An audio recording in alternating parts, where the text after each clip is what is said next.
Chapter 5 The Master and Keshab. October 27, 1882. It was Friday, the day of the Lakshmi Puja. Keshab Chandra Sen had arranged a boat trip on the Ganges for Sri Ramakrishna. About 4 o'clock in the afternoon, the steamboat with Keshab and his Brahmo followers cast anchor in the Ganges alongside the Kali temple at Dakshineshwar. The passengers saw in front of them the bathing ghat and the Chandni. To their left, in the temple compound, stood 6 temples of Shiva, and to their right, another group of 6 Shiva temples. The white steeple of the Kali temple, the tree tops of the Panchavati, and the silhouette of the pine trees stood high against the blue autumn sky. The gardens between the 2 Nahabats were filled with fragrant flowers, and along the bank of the Ganges were rows of flowering plants. The blue sky was reflected in the brown water of the river, the sacred Ganges, associated with the most ancient traditions of Aryan civilization.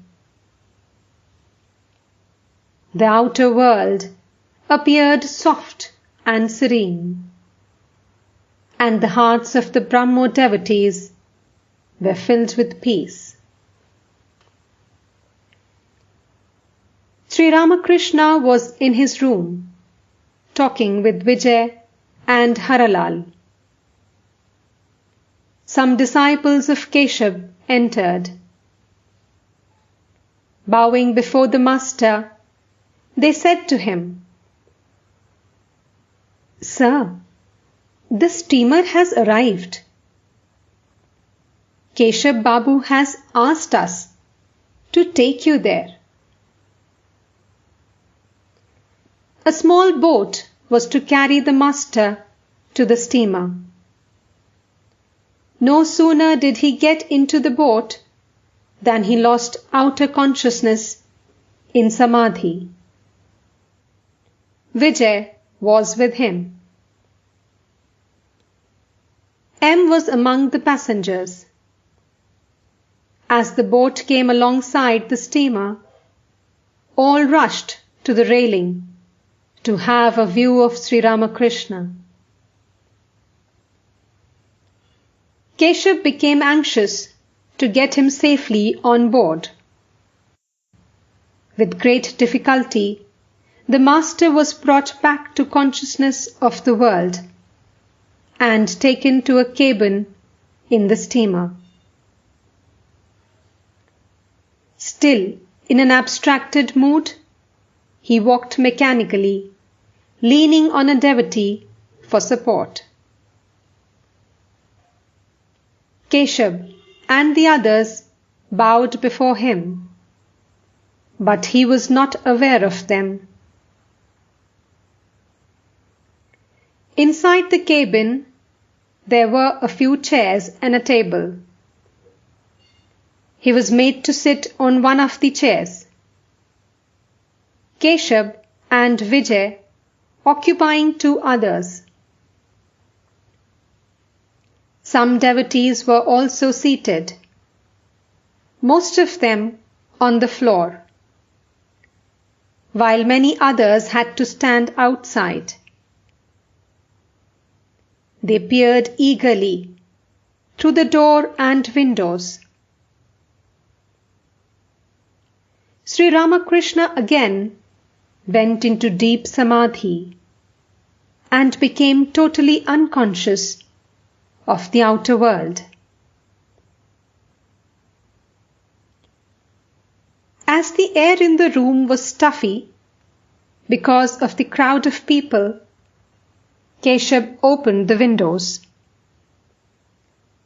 He was embarrassed to meet Vijay, since they had differed on certain principles of the Brahmo Samaj, and Vijay had separated himself from Keshab's organization, joining another society. The Brahmo devotees looked wistfully at the master. Gradually, he came back to sense consciousness, but the divine intoxication still lingered. He said to himself in a whisper,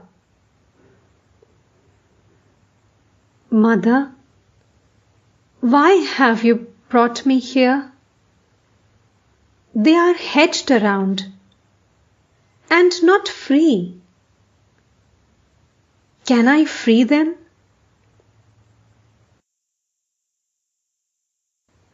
Did the master find that the people assembled there were locked within the prison walls of the world?